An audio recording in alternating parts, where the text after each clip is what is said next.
Philosophers talk to our times. Thought lines from Greece. The scourge of teleology, part 2. You will have guessed I don't much like teleology. Oh, it's genius in its way. That doctrine of final cause that takes the past as not just as the model, but as the necessary destiny of the future. For it is in the past you can see the desire, the teleology, the hidden cause that creates something it desired, something it then demands moves forward. Desire becomes recidivist. Everything becomes about what was. Aristotle, in the wonderful genius formula in metaphysics, allies very closely, and this is what really matters, final cause with form. The form was how you saw the final cause of life at its height and in its pure form. It was the two together then that defined essence, what it was to be.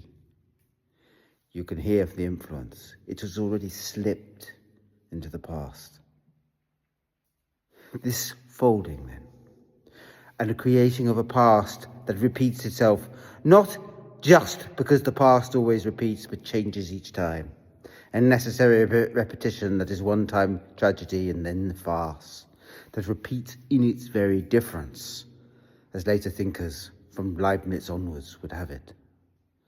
Nor is it a kind of a middle, as Spinoza would have it, placing you straight in the middle, so there is no final form, because the form is always evolving. Oh no. This is the science of the now. There was a moment, this thing is, and once it is, it will be again.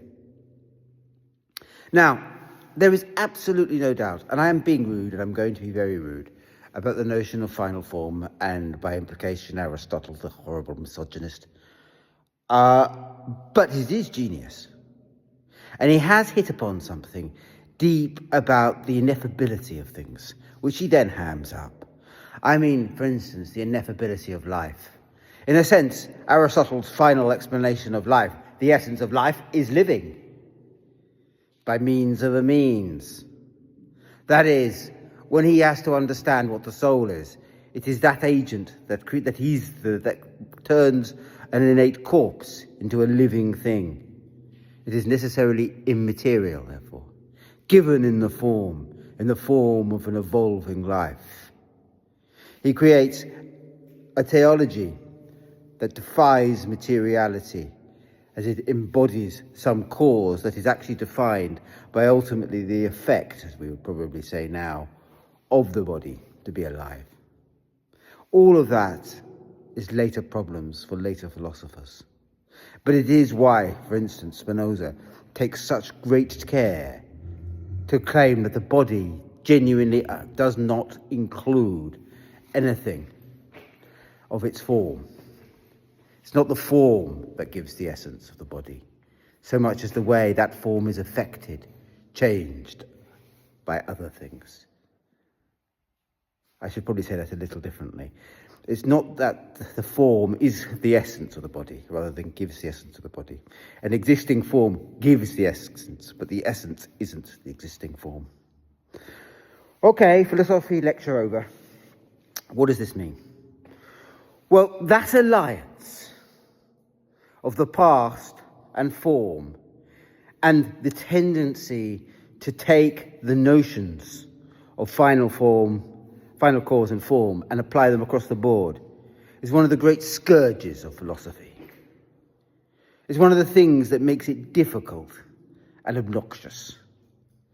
For example, it is only an example. I can, if you shake me up and down, think of others. Take misogyny.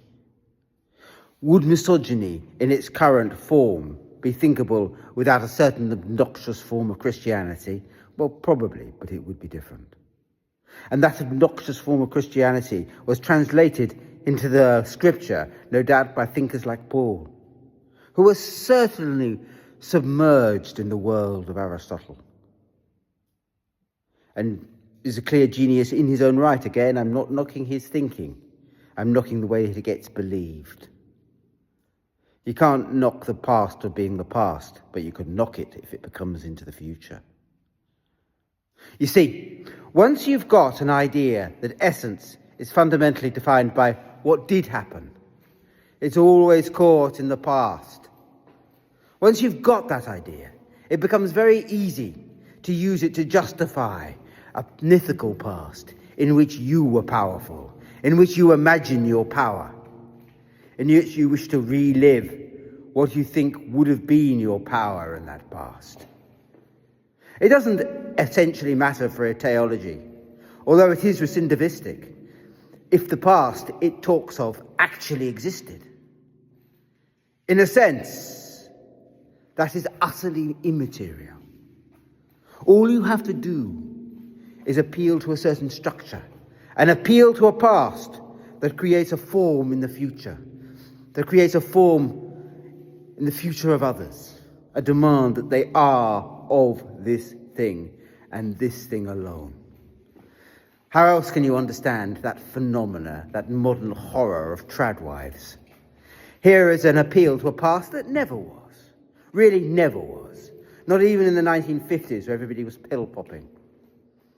And yet, in creating a rigid structure about what men must be and what women must be, this is an Aristotelian, not a Christian enterprise.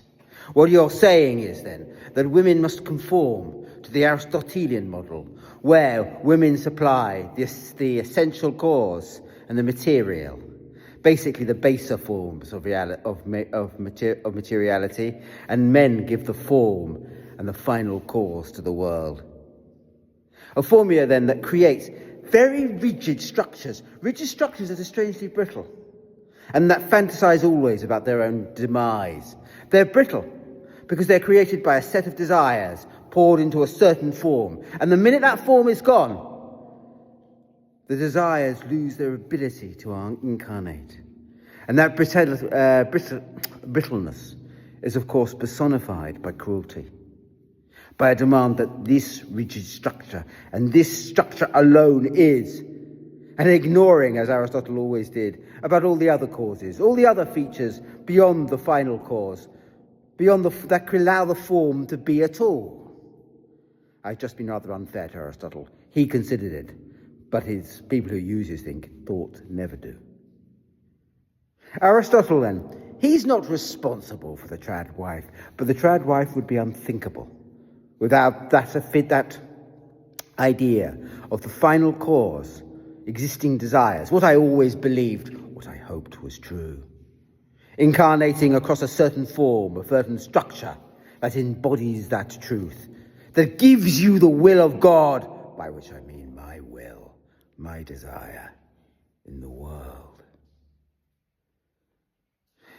I would probably say these days that the excessive use of Aristotle is in almost all cases harmful. It certainly defines so many of our debates. Another classic one would, I'm afraid, be abortion. In a sense, the abortion argument comes down to a teleological argument. Do you believe that life exists teleologically the minute it could exist? Or is it a product of efficient causation and always moving forward? Folk like me that really don't buy a teleology, or if I do buy it, I buy it in a Leibnizian form, which is molecular and much more basic and not linked to form, but to a desire beyond form. I have no problem, because we would say, if something is not capable of independent life, what then? If it doesn't experience, what then? But if you are a teleologist and you see the potential for life, then there is a reasonable argument for abortion. I wouldn't agree with it, except it's reasonable. Although you would have to put in the Pope Leo proviso. And the Pope Leo proviso is, if life is sacred, then life is sacred, so the death penalty is also out. So also is persecuting immigrants. They all go together, because it is a teleology of life that you hold as sacred. Arguments then get resolved into teleological versus essential debates to this day. What's more, evil is still committed in the name of Aristotle, or folly, or stupidity, or irrational and unreasonable demands. I don't blame him, as I said. How could you? He was a thinker of the past. yet we have to work out how to manage this in the future.